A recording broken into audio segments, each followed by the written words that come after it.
So dudes, nakatulog na yung baby ko. Ayan. So sige, tara, vlog muna tayo.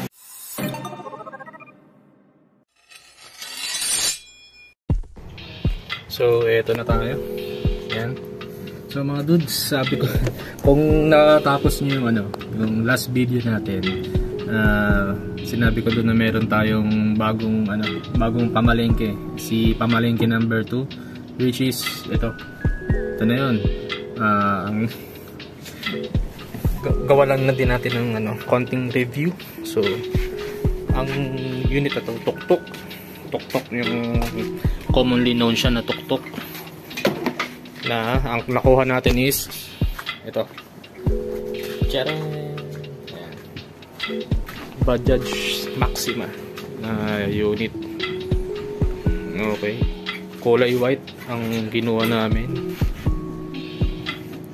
kasi mas maganda siya tingnan eh. Meron ang available colors niya na nakita ko dun sa kasa is yung white, blue, yellow, red. Yun yung mga meron din green. Meron din yatang green. Ewan ko kung sa RE lang yung meron green. Mas okay na rin na ito yung kinuha namin kasi I think 30,000 ang difference nung RE tsaka nung Maxima. Pero yung na yun, yung difference na yun is yung yung sa special edition, yung meron kasing lumalabas ngayon na Bajaj RE na yung naka fiberglass na yung top. Ito naka pa lang to. Ayan, yung parang lona lang na top. So yan, ito yung itsura nya, yung din kalaki. Tinob ko yung muna yung upuan pero ganyan yan. Ayan. Kasi pang talaga, pang kargahan talaga, malaki, goods na goods. Tapos ito yung cockpit. Ayan, babaw. Ito naman yung likod.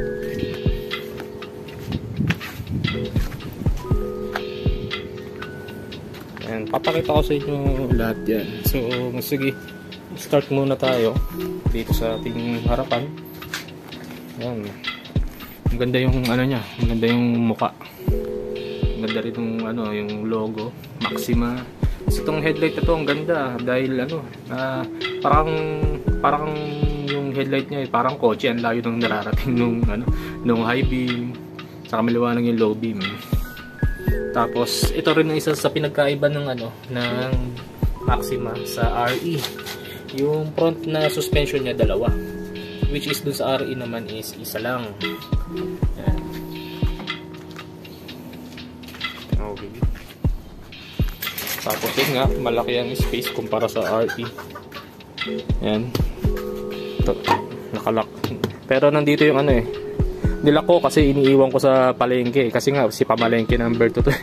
Nakalock siya. Pero ang nasa loob nito is yung jack, yung gulong, tsaka yung battery. Nilak ko kasi baka bigla matakbo yung battery pag naiwan sa palengke.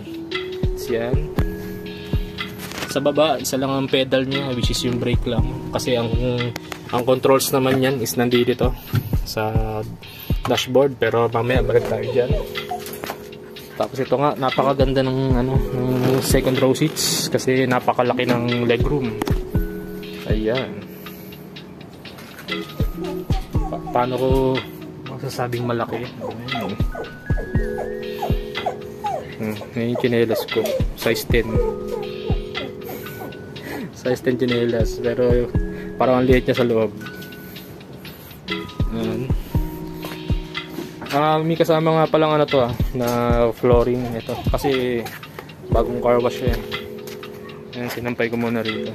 Ayan, tatlo yan, harap, gitna, tsaka dito sa likod. Yan.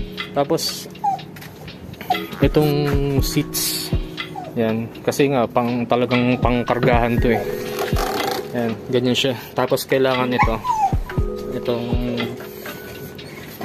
yan yung support para dito sa seat.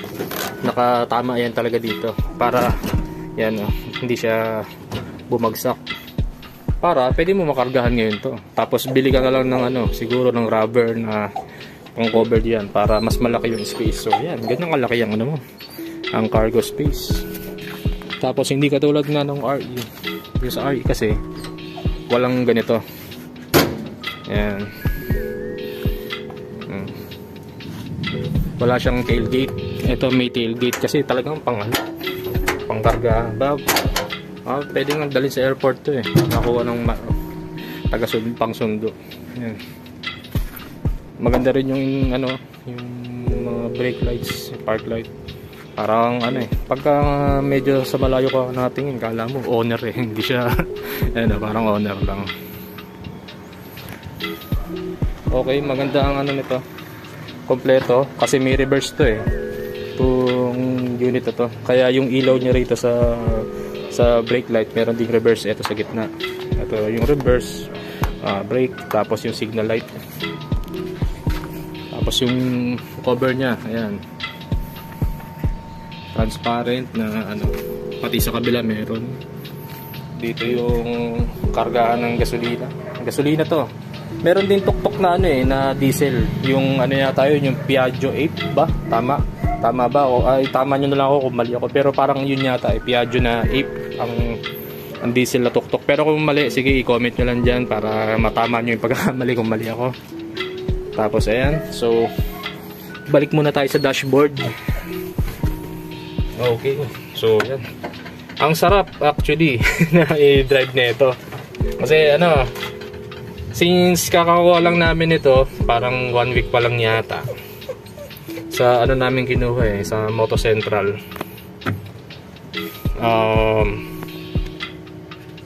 Natry ko, ang pinakamalayo ko palang natatry sa kanya is from here sa Binyan, Laguna. Is nakarating kami ng Las Piñas pa lang. Dumaan ako ng ano, ng service road. Ito ano ko.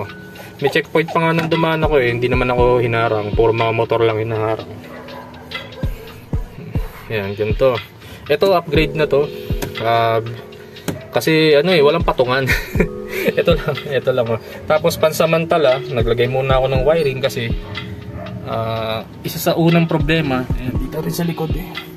Isa sa unang problema ko rito, since ano nga siya, may windshield, may cover sa harapan, is napakainit kahit tumatakbo. Kasi wala, as in wala akong hangin na dadampi sa'yo. Yung kung ang nahangin na lang yung likod. Kasi ano, may harangan na ito. Yung likod yun, nahagip sila. Tapos, so ito yung dashboard. So dashboard natin, nandiyan yung mga instrument panels natin. Nandito yung mga ano, mga light indicators, nandiyan yung check engine, oil, battery neutral indicator, tapos yung high beam indicator. Tinanggal ko na, ito bago-bago pa eh. Yan, tapos syempre yung ating fuel gauge. Sa kabila naman yung speedometer natin, tsaka yung trip meter. Tapos yung signal light indicators nandiyan. Pero pwede natin buksan. Ayan, umilaw na, di ba? Start natin. Yan. Oh, medyo ano eh, cold start ngayon, makulimlim ngayon eh. Tsaka ngayon ko lang ini-start ko. Yan. Eh, oh, doon lang tumataas yung ano, yung gas. Pero nasa 1/4 pa yata to. Pagka lang ini-start mo siya, tsaka lang tataas yung gas indicator niya. Tapos dito sa kabilang side, meron tayong ano, yung cigarette lighter. Patayin muna natin to. Cigarette lighter.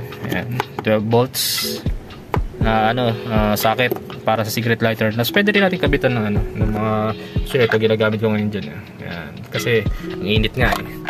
Tapos meron siyang kasama na MP3 player, merong radio, USB, SD.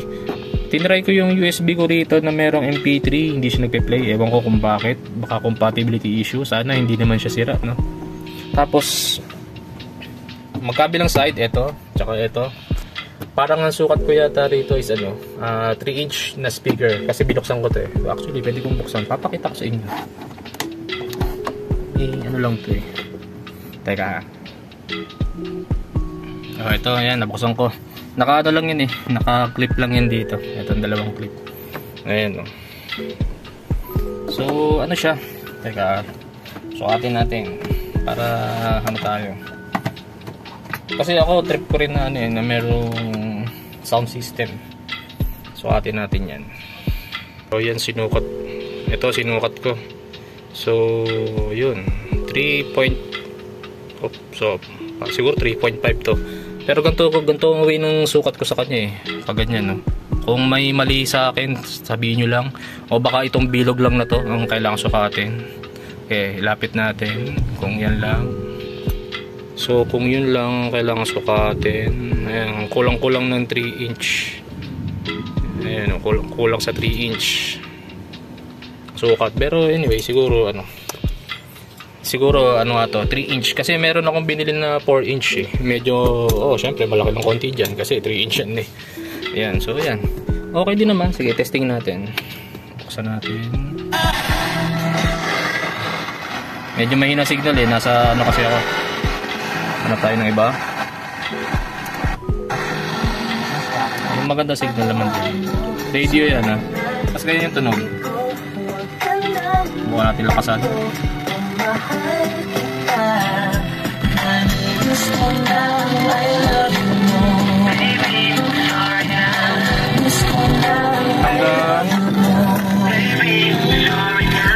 Hanggang 40. Hanggang 40 yung ano niya, max volume. Tapos ganun yung tunog. Bakasan na natin. Baka nakakagambala tayo ng kapitbahay. Ay, magkabila yan ha. Dito. Saka dito. Binuksan ko lang para makita nyo. Kasi baka gusto nyo na mas magandang speaker system. Yun nga. Mga nasa 3 inches ang naka-install. Kasama yan dito. Hindi ko yan dinagdag. Kasama yan dito nung nakuha namin. Tapos yan. Balik lang natin to. Yan.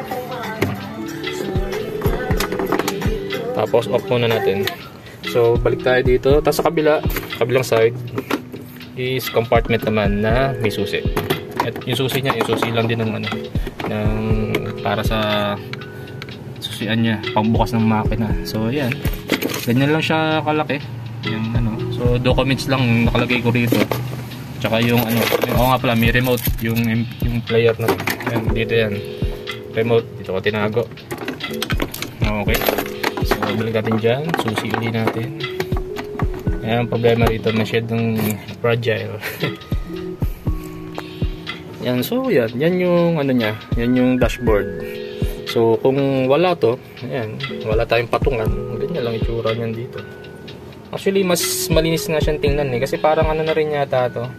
Kaparehas niya yung bago na RE, yung sa pagdating sa dashboard. Etong mga nakaumbok na to dito yan sa yan sa signal lights. Tapos sa taas, meron siyang ganito. Yan. Na nabubuksan siya. Pwede mo rin pagtaguan ng anong gusto mo itago, weeds. Documentation din. Pero mas maganda kasi kung dokumento dito na lang kasi may susi. Tapos meron siya reading lights. Hindi ito yung original na ilaw niya, naka lang siya, yung filament type na bombilya, pinalitan ko kasi mas gusto ko talaga LED. Tsaka mas maganda yung liwanag niya, hindi kulay dilaw, kulay puti siya. Tapos yan, pagpasensyahan nyo na yung kasi nung kailangan kong magbiyahe na medyo malayo, sabi ko sobrang init talaga itong unit na to. Kaya yan, napamili talaga ako nito kaagad. Tapos syempre, kawawa naman yung mga pasahero ko kung wala silang kasi ito actually itong na to, itong cover ko sa ibabaw na to, galing to dun sa sa dati naming kubo na nakatayo dito na giniba na namin. So pansamantala ito muna, kaya hindi yan sukat nakalundo. Papalitan ko na lang siya. Ayan. So ayan. Tapos ito nga pala sa baba, nandito syempre yung ating yung master ng brake. Ayan, laki actually laki nito. Ito kasi to, yung sinusuplayan niya tatlong gulong. Kasi yung sa mga close band hindi ganito kalaki. Ito ang laki pero ang liit lang ng play niya, ganyan lang ang play. Yan, sagad na yan. Kasi ito yung lagay ng brake fluid syempre. Kasi ito naman, tong lever ito yung reverse. Yan, ganyan siya pag reverse mo siya. Tapos pagka reverse na, kahit na anong pihit mo rito sa gear.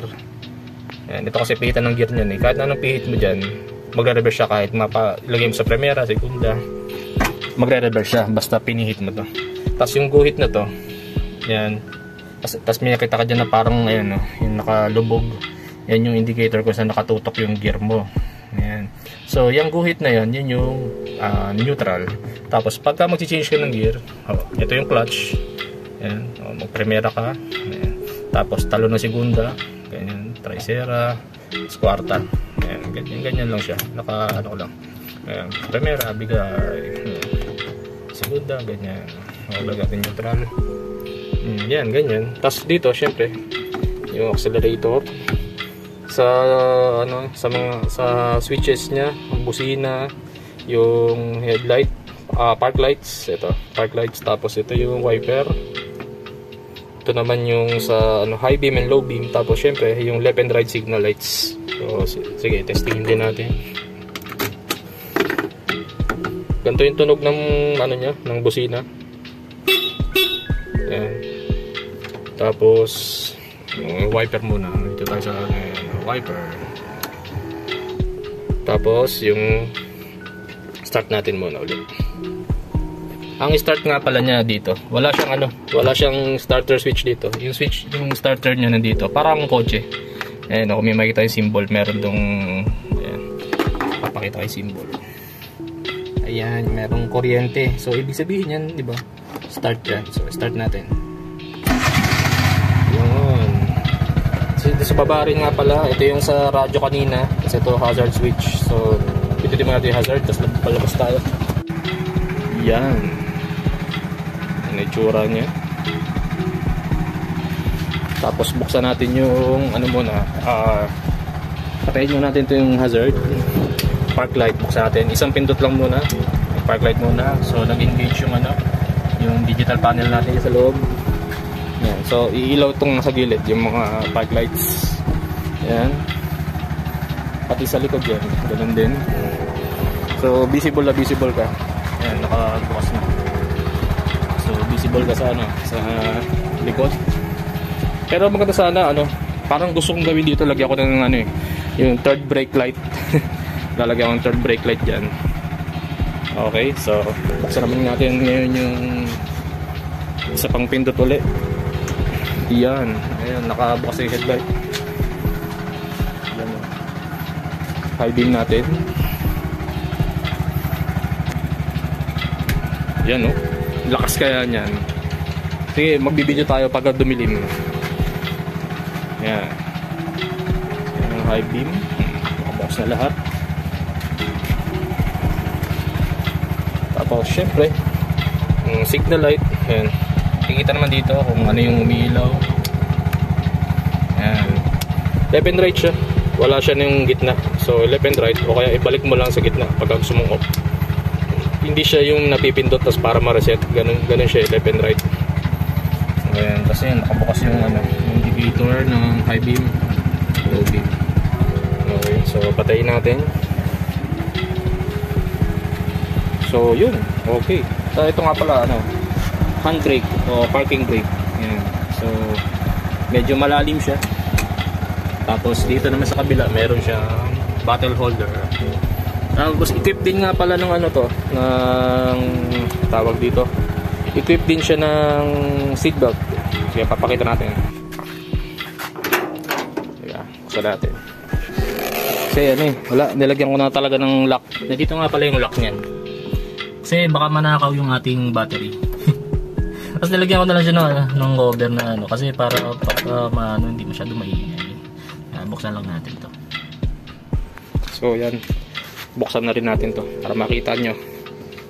Yan, ang ganyan itsura nya. So ito yung yung ating jack, mga tools. Ito yung ating spare tire. Ito yung ating battery. Ganda tong battery nito, medyo malaki-laki siya. Ayan. Tapos andito rin yung mga natin, yung fuse box, tsaka yung may mga relay dito. Ayan. Ganyan siya. Okay, di ba? Ito nga pala yung kaya ako binuksan yan para pakita sa inyo. Ito yung seatbelt. Ayan. Tinago ko na lang kasi sa loob. Ayan. Or baka tanggalin ko rin to. Gusto ko ilipat dito sa may gilid. Ayan. Tapos yan lang. Ito lang yung ito yung pagkakabitan mo ng lock. Tapos dito lang papasok yung butas na. Teka, ayusin natin. Ayan. Tapos yun. lock mo na ulit dyan. Ganyan. Pati yung second row seat, merong seat belt.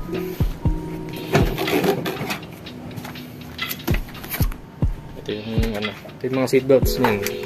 Hindi ko lang din nilalagay pa na iharap. Yan, tapos meron pa dito yan. Sabit dito. Yan o.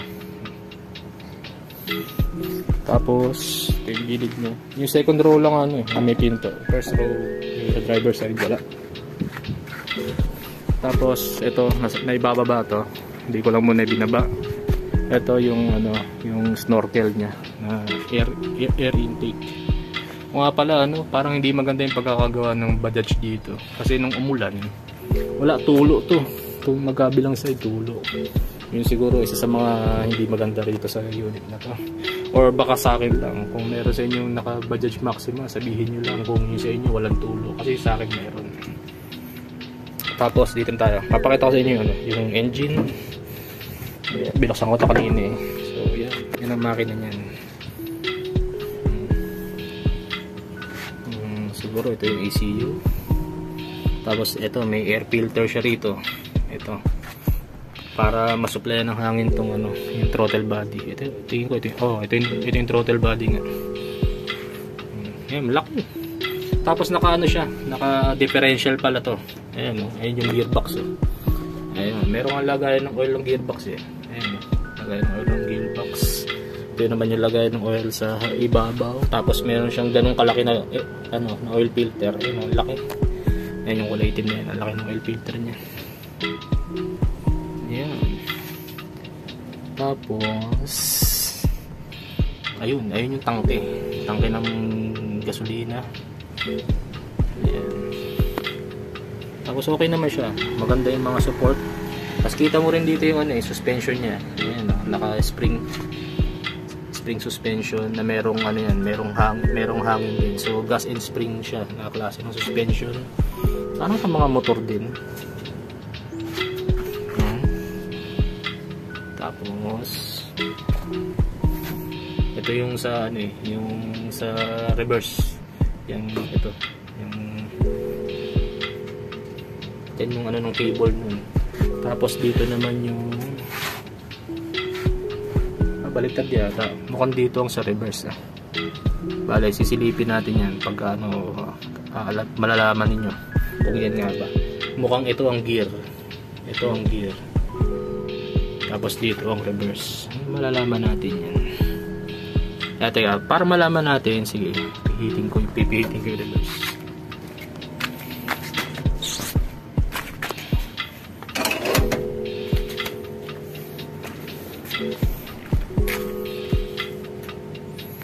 Gumalaw ba? Nagbago ba?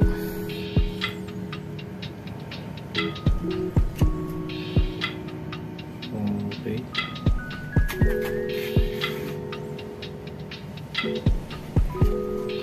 Ay, okay. So, okay. Ito yung ito yung sa gear.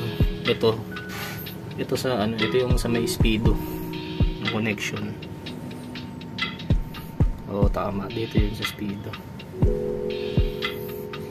Bali, matitrace ko rin to. Itong mga to. Kasi ngayon lang din naman ako naka ng tri-wheeler. Usually, sasakyan tsaka motor. Sasakyan tsaka motor. Madali lang naman i-trace yan. Kasi yung yung mga linya ng kable niyan. Nandito lang naman.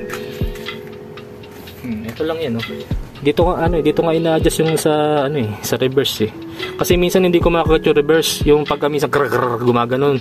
Yung nagngingit-ngit yung mga gear. Ito ang adjust nyo. Ito, actually in-adjust ko to Pero pa rin, hindi pa rin maganda yung pag-reverse. So siguro ipipihitin ko dun sa may mismong kabitan dito sa likod. Isasagad ko ron bago ko ngayon i-adjust to. Kasi umaano pa rin ngumingit-ngit pa rin yung gear pag nagre-reverse. Minsan ayaw kumagat ng reverse So yan, iyan na natin itong reverse. Yan. Tapos okay, sa specs nga pala ng natin, ng engine, yung Bajaj RE na tuktok nasa 199cc. Ito nasa 200 plus to 236 ba? Pero ang nakalagay sa papel niya 240. Pwede mong makita tong engine dito o pwede rin sa ilalim. Yan, meron ka rin access dito. Yan. So, ano mo lang itong susi nito kasi ito pihitin mo lang. Yan, ganyan yung tsura niya. So close na. Napahinto ako kasi biglang umulan. Umaambon pa rin naman. And, kasi maingay kanina, sobrang lakas, napahinto ako. Pero anyway, yung kaninang pinakita ko nga, itong engine, yan, nasa 240cc siya. Tapos sige, palakayin naman natin yung specs nitong ating Maxima. Siguro i-compare natin siya sa sa Bajaj RE, tsaka sa yung isa pang ginagamit natin na workhorse, yung TMX. So kasi nauuso na to yung mga tuktok, nauuso na. So kaya nga kami napabili nito kasi napascinate kami sa yung sa Tagaytay. Ang dami nang gumagamit ng ganito. Tsaka yung sa kanila modified pa nga So sa specs, maglalagay ako ng specs sheet niya sa screen or sa ending ng video maglalagay ako. Pero itong ating Bajaj Maxima is 4-stroke siya na engine. Kaya tahimik to. Tapos itong engine nito naka FI na. FI engine na siya. Tapos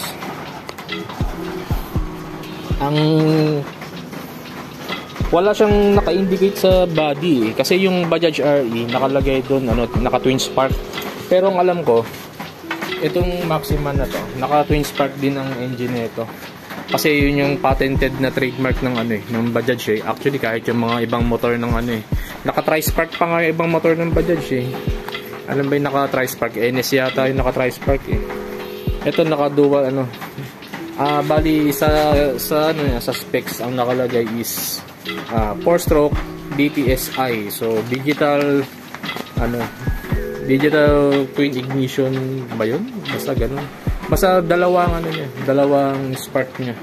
Tapos yun nga FI ang engine. So kung ikukumpara mo si Bajaj RE, ganun din naman yung niya, digital spark din. Tapos naka-indicate pa nga doon sa may likod ng RE na nakalagay siya is naka twin spark.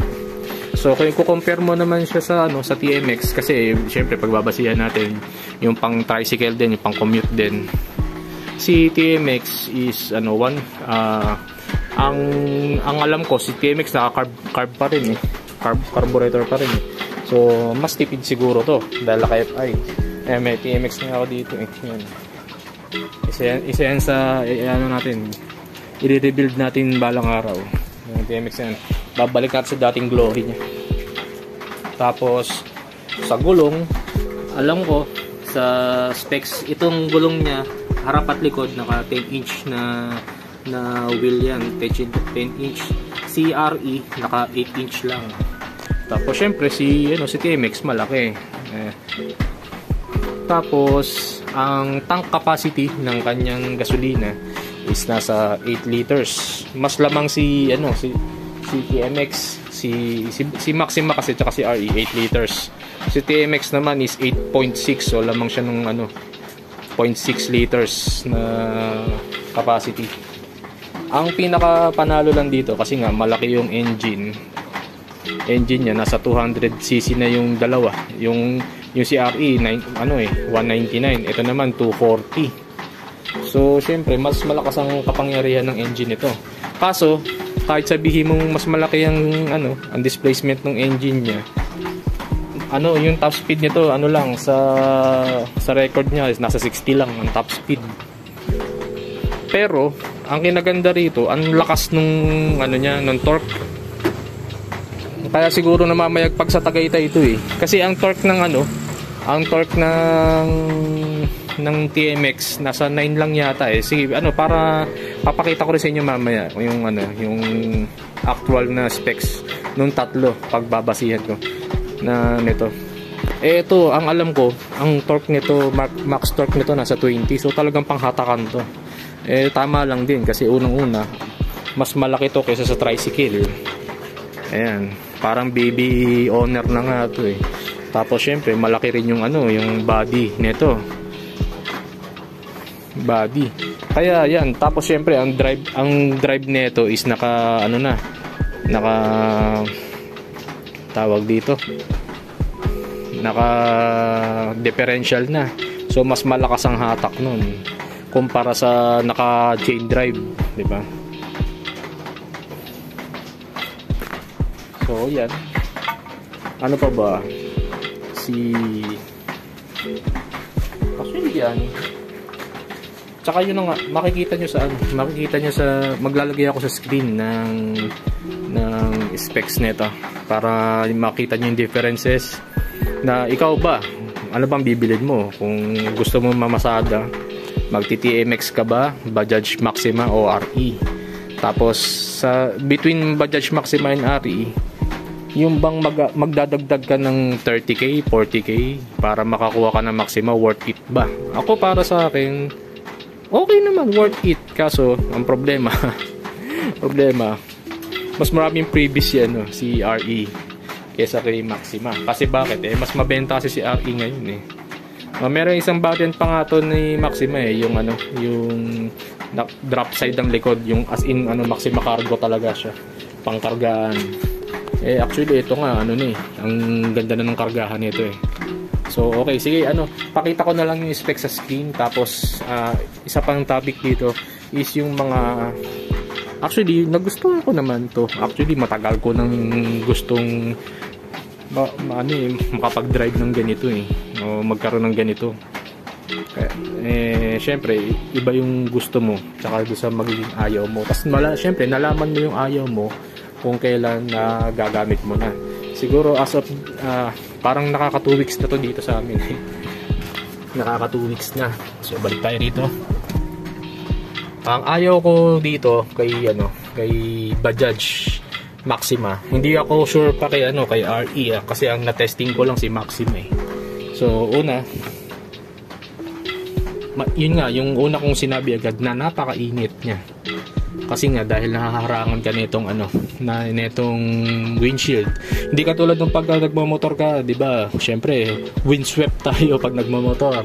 Yung hangin dumadampi lang sa mukha natin. Tapos sa sobrang init niya, lahat na ng way para medyo malamigan ako, ginawa ko na. Una kong ginawa, ito dito kasama Ayan, nagpakabit ako ng ganyan ng tint. Actually, ito na yung pinakamadilim na tint ng pinakabit ko. Tapos yun nga, sabi ko gusto ko ng ventilador. So nagkabit ako ng ventilador. Yung ventilador noong una dito nakalagay sa taas. Yung init nitong taas pag tumatakbo binubuga lang sa akin. So sabi ko kailangan ko nitong dashboard. Ito yung aftermarket na dashboard. So yan, bumili ako. Okay, papakita ko rin sa description or sa screen kung saan ko nabili ito. Sa Shopee lang yan. Pati itong electric fan alagay ko rin dyan sa description. Tas yun na nga, ako ayoko ng mga ganito, may mga nakalaylay, pero muna, tiis muna kasi ang init talaga. Ayan, kalat lang yung wiring. Tsaka ito, di ba? Yun yung isa sa hindi ko nagustuhan. Yung sumunod naman is ito sa mga dito pa rin sa loob, sa interior pa rin. Unang-una ito. Ayan, kita nyo, hindi siya nakasusi. At hindi rin siya nakasusi dito kasi meron pa siyang susi dito para dito. Sige, papakita ko sa inyo. Ayan. Pagka sinusi mo siya dito sa pinakadulo, magagamit mo itong mga ilaw mo, park light mo, magagamit mo siya. Ayan kaya yan ang symbol niya, park light. Tapos yung susunod niya na pihit, yun na yung off na yan. Tapos yung susunod is yung yung ignition na. So pagka nandiyan na yan, yung accessory magkakakuryente na. Tapos susunod yung pang start na, isa pang hihit para sa coffee. So ayun nga, yan, hindi siya nakasusi. So yan, naka-off siya ngayon. Ang problema ko is gumagana ito. Ayan. So hindi siya nakasusi pero gumagana yung MP3 player At ito rin, gumagana. Hindi yan nakasusi. Ayan, walang susi. So, ang problema ko doon, kasi since wala tong pinto, walang pinto, magkabilang side, open na open siya. Baka mapaglaruan sa sa actually pati ito, itong sa cigarette lighter natin. Ayan, nakabit ko. Ayan o, may kuryente. So, yun ang isa sa worries ko nung sabi ko, bakit ganito to? Walang susi pero umaandar. So, nakarekta siya sa kuryente. Ang worry ko, baka kasi mapaglaruan sa labas ng mga bata. Yan, maiiwang nakabukas to. Ganyan. Eto, pindutin. Lalo na kung alam na nila, diba? Na umaandar yan. Magulat na lang ako pagbalik ko. Is, diskargado na baterya. Wala pa namang kickstart to. Walang kickstart. Tapos, yun lang naman. Tapos ito pa, yung handbrake, masyadong mababa. Ganon din naman yung sa RE. Tsaka yung tingin ko, pati doon sa mga ibang sa mga ibang 3-wheeler. Pwede siguro kahit dito Kaso, pag dito mo nilagay, mawawala na yung option mo. Kasi may nakikita ako, naglalagay ng additional side seat dito Actually, gusto ko rin magkabit nun. Pag nakakuha tayo nun, gagawa natin ng separate video. Yung magkabilang side, meron upuan dito. Yan. Tapos yung sumunod pa nga, yung dito, yung nalaman ko nung umulan, yan, yung sa may side part na yan, tsaka dito, yan, tumutulo siya. Yan, tumutulo. Yun, tapos ano pa ba, yung mga reklamo ko rito. Yung yung sa, eto, hindi ko alam kung sa driver lang, o sa, sa, ako lang ba nakaka-experience o itong unit ito ganun talaga. I-comment nyo na lang kung ganun ba talaga siya o bobo lang ako mag-drive. Kasi siya, pag nag-change gear ka, may lagapak. Yan, yung mga lagapak, yung pak maingay yung alam nung nung mga nasa paligid na nag-change ako ng gear. Kasi rinig na rinig mo talaga siya lumalagapak. Ayan. Tapos yun nga, ito rin dahil open, pero syempre, for the price na ang kuha kasi namin dito 230 plus something, 238. For the price na 238, 'di ba? Although binili mo naman siya na as brand new, sana ginawa na lang ng kahit pati sa harapan dito may pinto or covered na pinto. Kasi naging worry ko rin yan nung nagpunta kami ng Las Piñas. Is open kami, dumaan kami ng service road, open kami sa mga elements. Tapos ang laki pa ng opening dito, di ba? Sana itong gilid na to sinagad mo lang hanggang dito, di ba? Hanggang dito. Para medyo may privacy yung mga pasahero. Hindi, wala, open. Bit-bit ko pa yung baby ko nun. Bali tatlo kami pumunta sa Las Piñas. Ito ginamit namin kasi gusto ko talaga i-break in. Hindi pa nga totally break in to kasi yan 173. Actually nung rin to, isa pang problema nung nilabas to, yun nga yung kailangan ko pang i-adjust yung reverse. Di ba dapat pagkalabas sa factory okay na yan. Tapos kita mo rito yung sa kasi itong na to, made in, nakalagay naman dyan. Alam natin kung totoo yan. Made in India. Yan. Although India naman talaga ang Bajaj. Yung yung body niya. Yan, kung titingnan ninyo. Hindi siya Hulma. Yan, tingin ko nilatero to Tapos ito pa merong yung paint job niya hindi ganun kaganda. So i-retouch ko na lang to. Yan, dito halatang halata. So hindi siya hulmado. Diba? So lang yan, tiniktik lang yan, nilatero lang yan yung style niya. So ganun ba ang ganun pa siguro talaga ang quality ng mga gawa ng India. Ayan.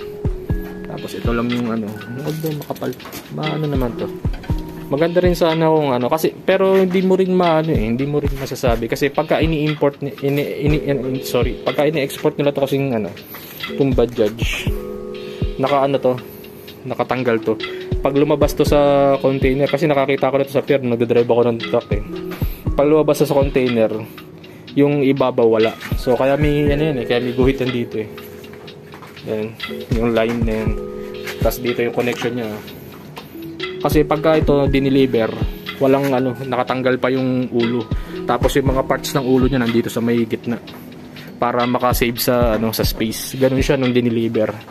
Kaya tingin ko, ang gusto ko kasi talaga sana yung poster rito hanggang dito sa taas, 'di ba? Para madali. Pero meron ako nakita na gumagawa ng body kits or nagmo-modify ng itong Bajaj Maxima sa internet. Siguro kontakin ko na lang sila pag may budget.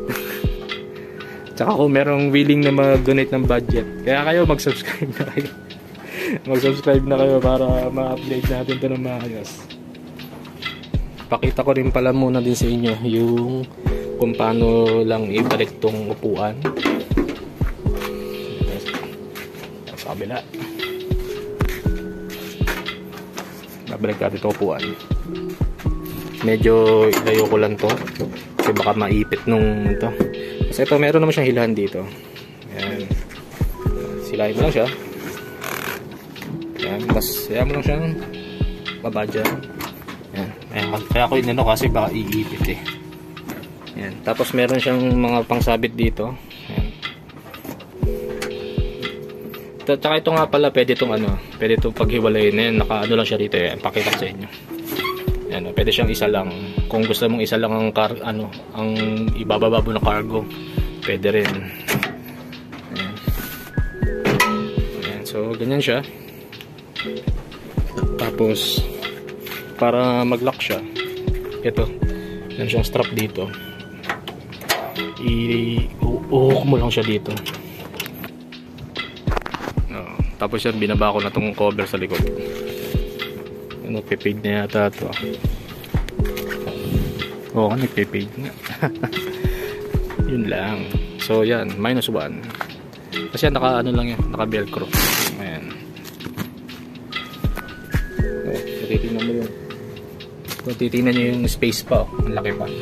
Diba? Bala ko nga maglagay ng dito ng GB box na tas i-bolt on ko na lang dyan sa ilalim para kasi ito naman kasing engine access na to, syempre access mo lang yan pag bubuksan mo yung engine. So okay, naka-bolt na dyan yung gagawin kong GB box or kahit na anong utility box dyan, para lang meron ako ditong disusi na lalagyan para hindi basa-basa rin kasi open nga open to yun ang problema kaya sana talaga mag-subscribe kayo kasi para malagyan natin to ng para malagyan natin to ng steel top, tapos papakoveran natin ng pinto, yung pull door setup na siya na disusi para magsara to. Ayan, laki pa ng space sa likod Kaya may nakikita ko yung mga ibang YouTuber ginagamit ito yung kasi nauso na yung band light na tinatawag. Ito naman tuk-tuk light ang nangyayari. Although ako rin naman kasi bala ko rin ganun na gamitin ko rin to na pamasyal-masyal, tapos yung matulog din ako dito or mag-camping ako gamit to. Isa yun sa mga plano ko rin kaya okay na nagkaroon ng ganito. Pero syempre, mas hindi mas safe ka kung yun nga, kasi yung mga nagbaban life, nakasarado yung van nila. Ito kasi bukas na bukas. So, mas maganda talaga ma-steel top mo siya, tapos malagyan mo siya ng pull door na merong lock. Kaya sana mangyari yun. Kaya dyan, kasi since yun ang plano ko, gusto ko magawa yun. Kaya yung mga nanonood, abang-abang lang kayo. Abang-abang lang. So ito mga dudes, mandar na tayo. Kapos yung ventilador dahil sobrang init. Tapos in-install ko na yung cortina para kahit paano may privacy naman. Nakabukas lang yun sa may likod. Kasi yan. Tapos yung footage natin sa 360 natin. So okay, let's go.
So ito, yan.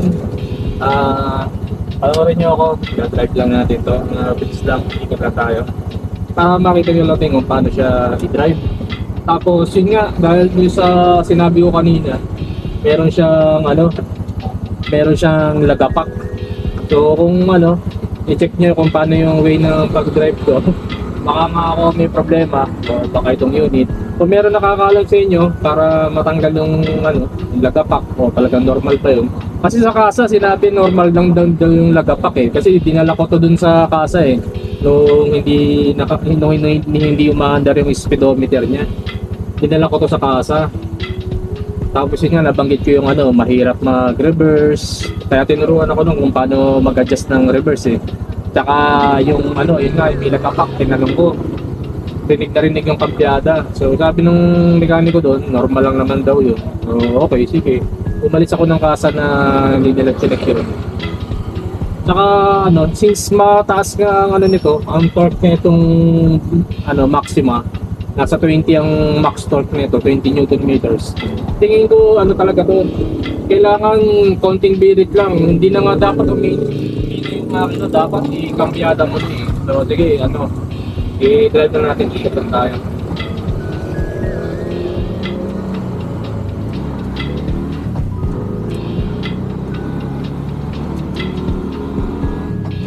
Dapat nag-third gear na ako eh.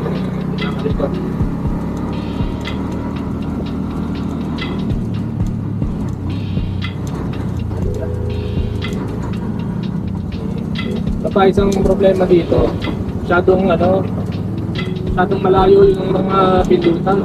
Kaya medyo hahaba yung lalaki na rin. Nasa third gear na ako. Humihilit na ng fourth gear, pinort gear ko na. Kung narinig nyo yung lumalagapak yung kambyada, ay mamaya pagka medyo konti yung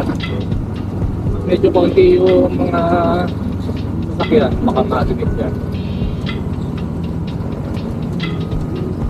Pagka going slow na ako, tsaka ako nag-change ng gear. Kasi baka masira yung transmission eh. Naman ito.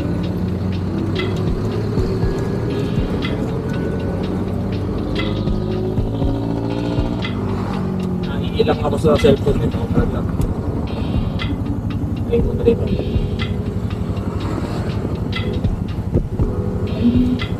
Side cover ng 360, mahal pa naman yan. So yan. Okay, prepare na ulit. Gunda. Basta umandar lang, sigunda na ako yan. May sera na nga ako naman. Mas medyo na yung kwarta. Kasi wala naman akong karga. Hindi naman loaded. Kaso bumibilit agad yung makina, nakakapag fourth gear kagad ako. Ito, takbo nito ngayon, 35, nasa 4th gear na ako. Eh, sabi rin naman sa manual, ang max speed nito 60. Eh, hindi ko pa rin binibilit ng 60 kasi nasa braking pa tayo. Yung panghuling part ng braking, saka ako bibiritin to. Saka yung pagkapahon. Dadaling ko to sa, ano, sa Tagaytay.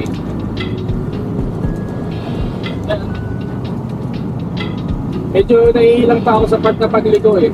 Kasi siyempre sanay tayo ng ano, ng kotse na medyo mababa ang center of gravity. Eh ito kasi parang feeling ko tatagilid siya eh. Pagka masyadong mabilis ang entry mo sa corner. Kaya alalay lang pagkapaligo na. May humps. Nakala ako magka-clutch pagka yung malapit ang ito. Tapos second gear na lang. Ayan. At hindi naman tayo nag-full stop eh. Second gear, third gear agad. Ayan, baka narinig nyo na yung yung lagapak ng tapyada. Ayan, up.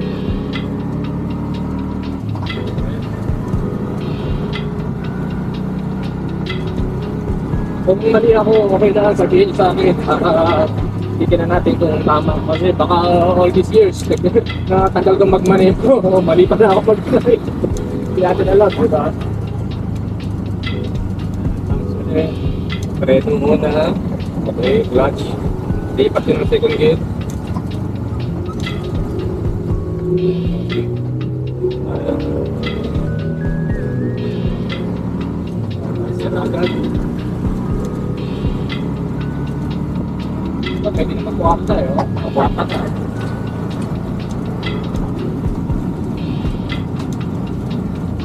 Wala ko na, tingnan nyo yung buko. Walang hangin. Walang hangin talaga. Kaya ito lang nararamdaman ko. Nakatutok naman sa dip-dip ko eh. Kasi mahirap pag sa mukha eh. Ang mukha naman yung mata.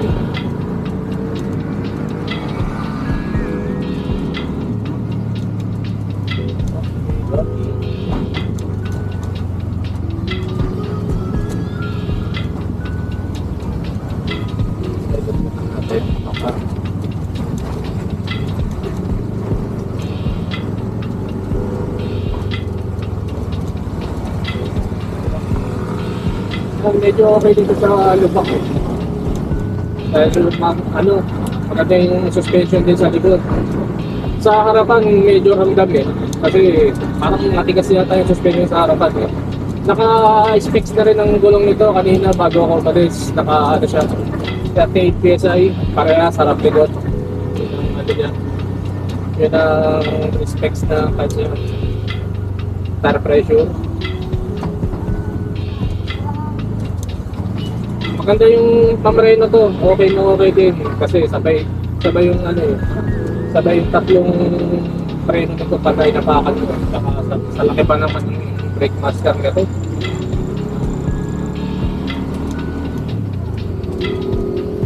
Nagpunta lang ako doon, di na ako nag-Chrysera. Pero pwede i-Chrysera.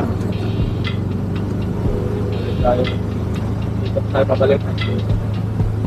Hindi maraming sakit ngayon kasi yan, nauwian na.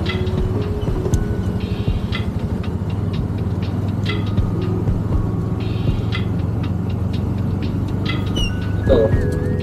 Minsan lalo na nung una, hindi ako masyadong makapag-signalize ko kasi hindi pa sanay. Nalalayuan ako sa pindutan eh.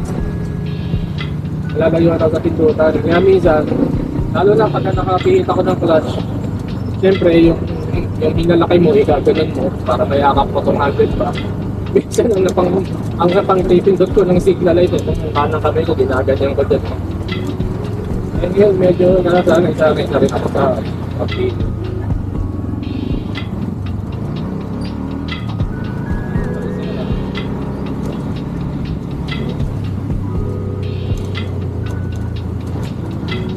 Chrysera na siya. Actually, yung niya, yung driving gear niya na talagang madalas Chrysera.